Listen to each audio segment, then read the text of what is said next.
So in this video, we will be talking about this book right here, Joel Meyerowitz's Cape Light, comprised of images from 1976 through 1978. This version was published by Aperture in 2012, and I'm very excited to talk about it, so let's get into it.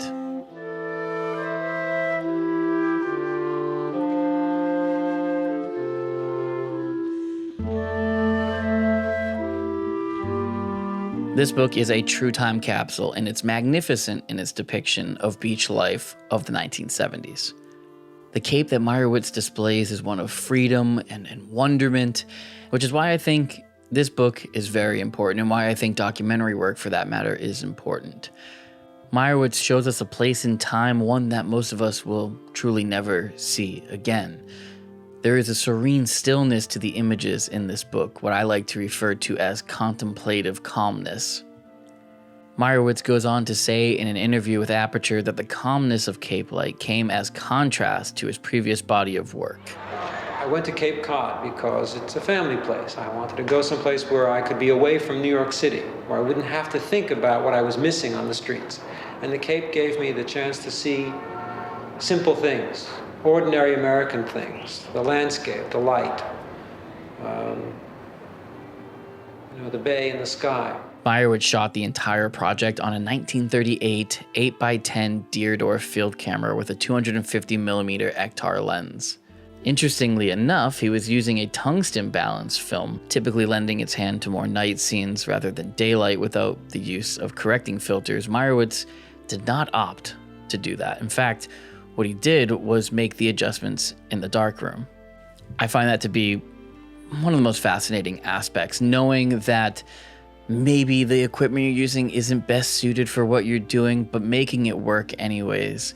It goes to show that there are no limitations and everything is subjective.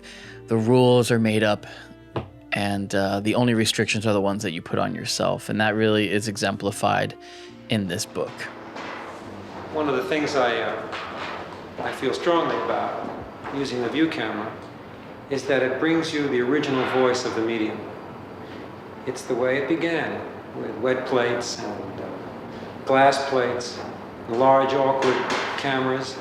It made a photographer really consider everything that he photographed. There was no casual, instantaneous reaction. When you saw something, it had to mean a lot to you for you to put that equipment down and take a photograph of it. Going through each image, it feels as though these moments never truly existed, as if it was something written for a movie and executed on a soundstage. But I can't help but feel as though nostalgia plays a major role in this book, for better or for worse. We all feel nostalgic for moments, even ones that we've never experienced, and maybe we feel most nostalgic for those moments. But within these pages lies a Cape that will never be seen again, one that could never exist again. But if you truly look hard enough, I do believe there is still that charm of the Cape that can still be found. And that's what we did. Try to get out super early in the morning, try to find that charm of the Cape, and hopefully just try to make some interesting images.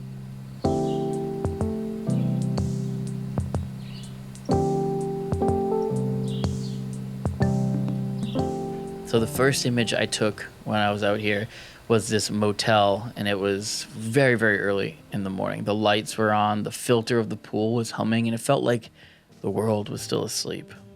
And for the most part, it was, except for one guy who was watching me from the balcony. But I really liked this shot, and in fact, I had an issue. I set up my Fuji GSW, which is what I shot this entire video on my side, all the images, that is.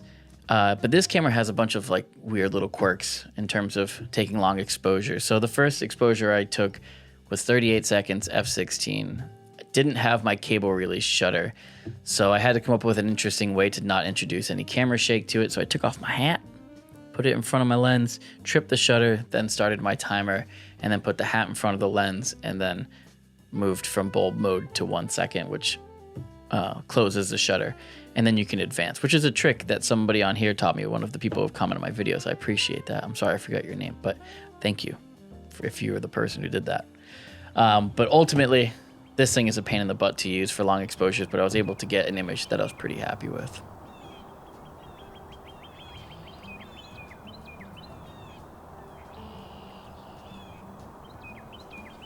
Well, it's pre-dawn out here, and we're at one of the most famous locations in the book, Cape Light, the Roseville Cottages, and it looks vastly different from what it looked like back in the 70s when Joel Meyerowitz photographed it. As you may notice, there's no longer a telephone booth, and there's no longer a Roseville Cottages sign right next to the road, which is probably the most standout features of the image.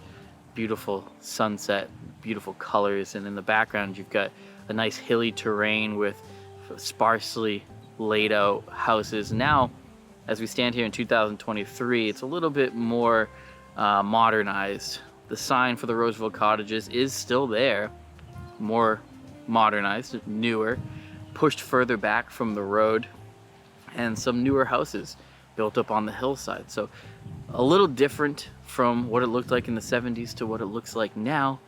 And I think it's really fascinating to see that sort of change over time and how things eventually progress.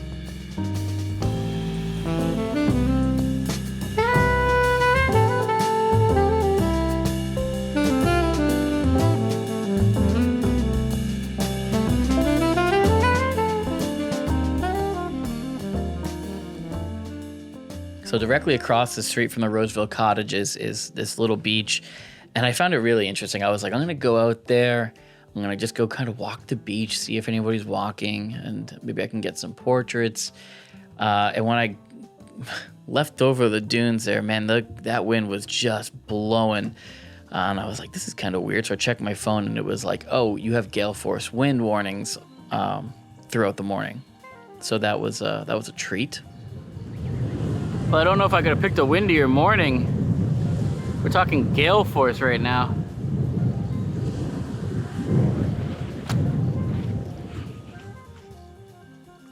Completely lost my hat. You can probably tell that was on purpose. My hat flew off before when I wasn't recording myself, and I was like, maybe I'll just put it up like this so the wind will catch it. It was stupid, but I was like, it was kind of a bummer that I didn't catch it originally happening. I am not here to completely, break the facade here, but I don't mind being honest.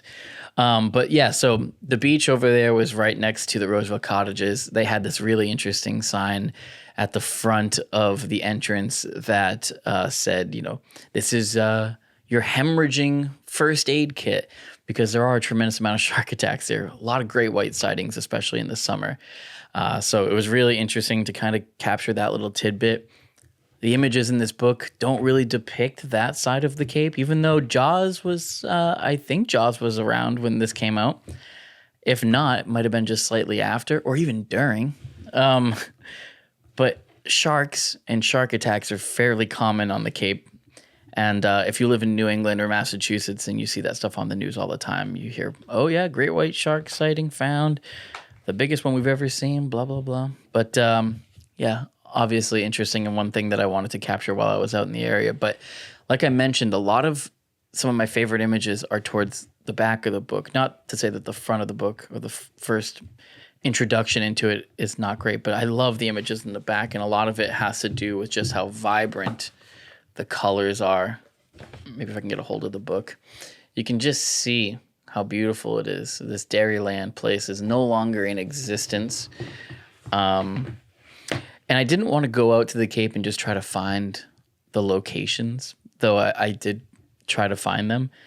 But that's part of the thing. Like, you find out that these places don't exist. This little cool ice cream shop doesn't exist anymore.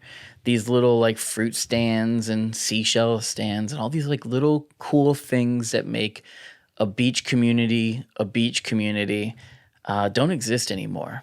And as you go through the book, you're really taken in by that small town beach feel. And if you go there in 2023, you're not going to get that.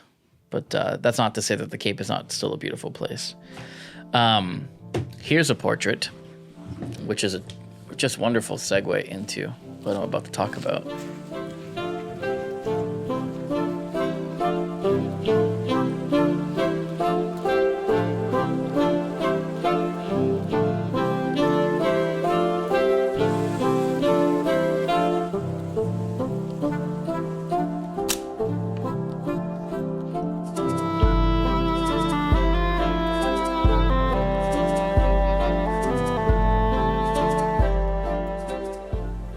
sun's real bright now, obviously, as you guys can see. I just got a shot of the lady who was walking down. Her name was Olive. She was very, very sweet. She saw my old camera and she was more than happy to take a portrait. I think both of them turned out pretty bad. It is what it is. I should have stayed within my comfort zone. I usually shoot in the landscape, but instead I shot in the portrait orientation. It just, I don't know, it didn't feel right. But I got 2 shots, and it's nice to get the first portraits out of the way. Hopefully there's more to come, but you know, fingers crossed. We're gonna keep exploring the area, and might get out into the dunes of the Cape. There's not many portraits in this book. In fact, this book has a lot of portraits that were done out in Truro and in the Cape. And as a fellow redhead, I kind of had to pick that up as well. But I did get some portraits while I was out there. I walked around for hours and hours and hours. I found this lady. Her name was Olivia. I got a portrait of her on the 690. That was my first portrait of the day, which I was very, very nervous to take because first portrait of the day is always kind of a struggle, and I was only probably 2 shots deep. So it was like, you know, get with it, you know.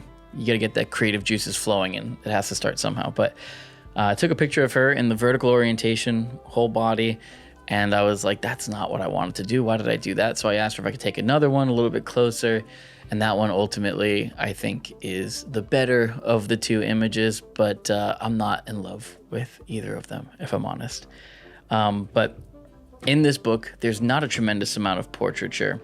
It's mostly environmental scenes. It's a lot of Joel. Actually, I mean, a lot of the first images you see in this book are from the cottage that Joel was renting when he was making this book.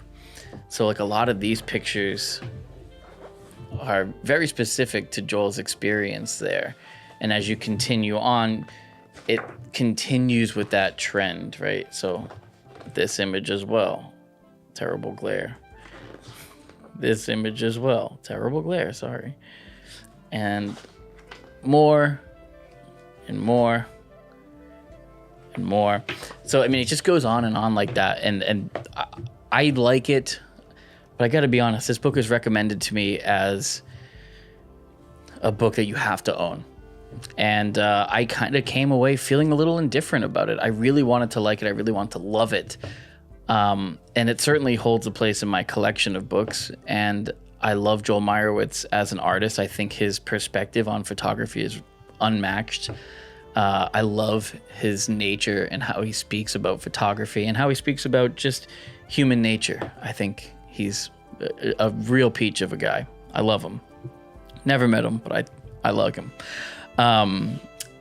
Oddly enough, I appeared in an exhibit with Joel Meyerowitz called Unstable Lights earlier this year. So that's kind of cool. A little feather in my old rotten hat. Excuse me.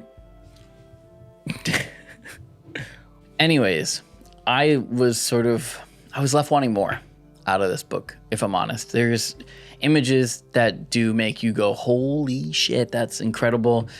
This is why this book is so great. But then you kind of pass through a couple that maybe don't really wow. Or at least for me. I can't say you or we, a collective we. I'm just going to speak based off of my opinion of this book.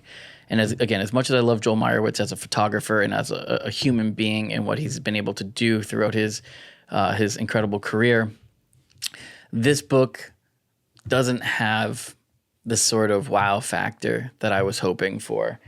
And to be honest, this book right here, that maybe is much lesser known, maybe a side project to what Cape Light is, I found to be much more impressive. And maybe it's just sort of like my experience when it comes to evolving as a photographer, I guess. It's a very tight cast subject line that he's looking for, but I really like portraits. I like environmental portraits. That's something that I really enjoy, being able to capture people at any given moment in a completely off-chance encounter. A lot of these actual photos were not off-chance encounters. He put out ads looking for specific people.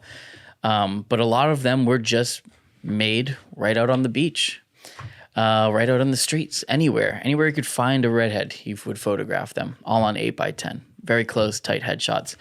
And I find this work to be much more fascinating, much more interesting, and a really just incredible subject matter to go through. Whereas Cape Light, it just didn't do it for me.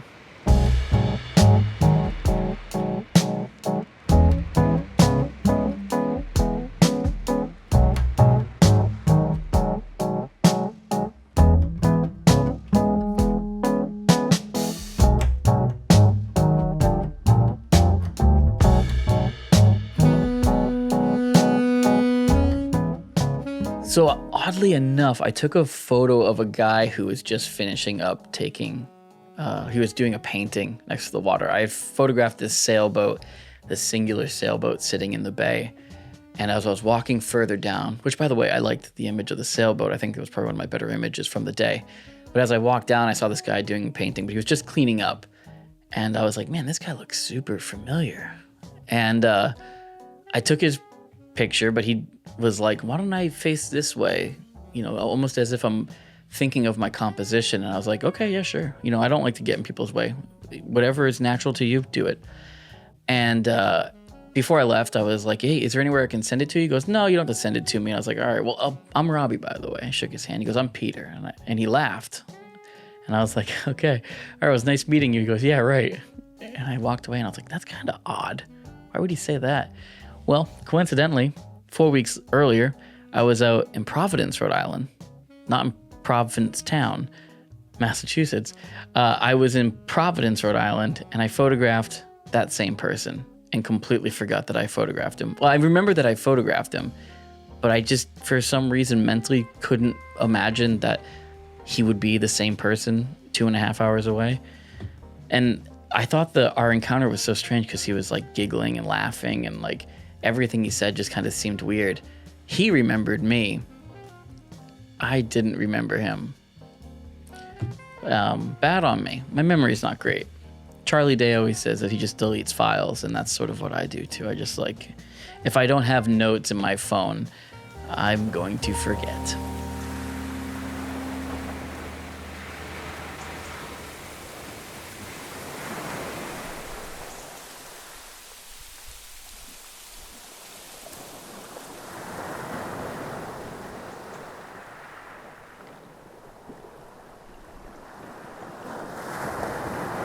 Another great thing about the Cape is that there's tons of these little motels and hotels and cottages, and they all have these really interesting little signs. A lot of them are more modernized, so they don't really stand out that much. But I did capture an image of this office for a hotel, and on the front of the office it said indoor pool, and I just like the colors. It was really interesting. I typically don't like to shoot these type of images very squared up right in the front. It's very sort of contemporary landscape architecture kind of stuff. I don't like that very much. But in this situation, it was the only way that this image would have worked. In my head, mentally, when I look at an image, I'm always thinking at an off angle for some reason. And when I went to that natural place, the off angle, it was just too messy. And so I was like, let's just shoot it square on. So very out of the ordinary for me, but I really liked this image.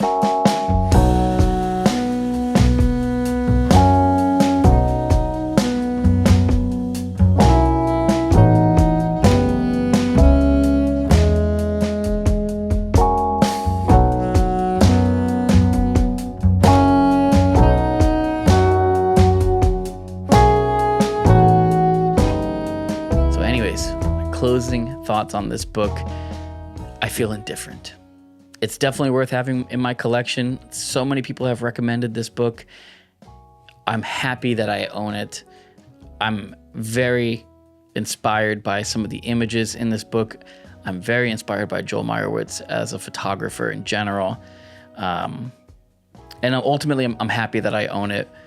I would prefer Redheads over Cape Light, if I'm honest. But yeah, this video was maybe a little bit less structured than the Justine Curlin taking inspiration video, and mainly because I struggle to take images out in the Cape. I always have, I always will. And I think I touched on part of the reason why. It's that lack of nostalgia. But I did get some good portraits. I did have a lot of fun. And ultimately, at the end of the day, that's what it's all about. So if you've ever read this book, you own this book, let me know what you think. Maybe your opinions will change.